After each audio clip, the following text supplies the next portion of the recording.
Thank you for listening to this podcast short. My name is Tracy and I am a bereaved parent to George. In these podcast shorts, we want to highlight and share personal stories of situations and difficulties that arise as we navigate the world as bereaved parents. This mini episode is part of my own personal journey as a bereaved parent of my only child. I am calling it No Next of Kin. It's been 4 years and I still have not been able to arrange or deal with my next of kin situation. With George being my only child, I have no natural next of kin. I ended up in hospital 2 years after my son died, and the reception lady shouted through the glass, "You have no next of kin, can you give me a name and a phone number?" I was totally in shock and tried to stop bursting into tears. I quickly gave a name and a number of a friend who now I rarely see and has moved on. Another issue I need to address on my medical records when I get the strength to tackle it. It's just so bleak and difficult. I went through a divorce just before George died and haven't made a new will. I would have done this for my son as soon as my divorce came through. My decree absolute came through the post 3 days after George died.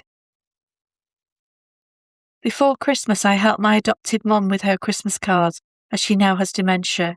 Every letter in her A to Z address book had more names crossed out than she had written down. She is 90 this year, and it's a normality of life that as the years pass, the people around you of a similar age disappear. It was another stark stab at my own reality. Here I am, 57 years old, with no real blood family and no rock-solid, positive connections to support my legacy beyond my own death. What I find the hardest part is I have so many precious things of George's.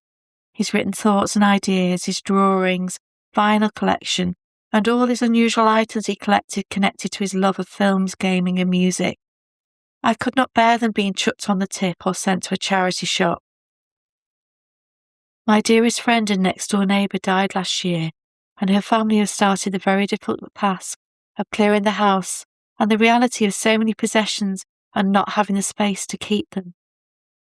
It's so painful to see as I have so many memories, and her living room was a sanctuary I could sit in with her when I was in my darkest times of grief. I can no longer walk into her house, it's just too painful and sad.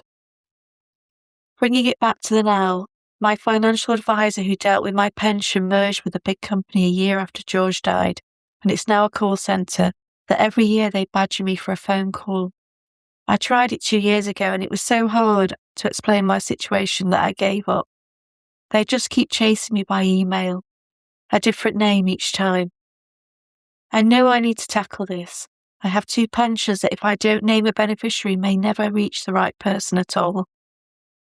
My situation is technically I have some blood family, but due to my dad dying when I was 6 and my estranged birth mother giving me up for adoption to my stepmom when I was 7, all my family is step family.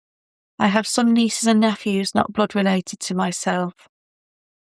I have friends and some of George's friends, but landscapes post the loss of a child are ever changing, and this will continue as time passes. This week, a pension advisor came in through our works pension. They are an independent IFA company. I knew I needed to tackle it, so I made a private appointment. It was so upsetting just explaining the bleakness of my reality. There were 2 of them in the room and they were shocked. The lady was holding back tears when she was saying, "You don't have to make any decisions till you are ready." It was comforting as they pointed out I could just name charities against my pensions, and I could change them whenever I felt like it, as it's an immediate change. On my work pension, I can do it myself. I asked for the lady's contact details to look to move my personal pension to them. I need a real person dealing with my affairs, not a call centre. She showed me empathy and compassion, and that is good enough for me. I was so grief exhausted after that 20-minute conversation. It took everything I had to say out loud, the painful reality I live. I will look to get my pensions dealt with, and I will at this stage leave them to charities that have supported me and other parents who have lost a child, and independent charities that support young people like George. At some point this year, I will try to address my will and how I protect what I value as George's legacy and how this can be left and cherished beyond my lifetime. Today, it's just too heartbreaking for me to contemplate. For now, taking small steps are enough. I know that there will be others in a similar situation, and I would welcome any thoughts and ideas. Thank you so much for listening.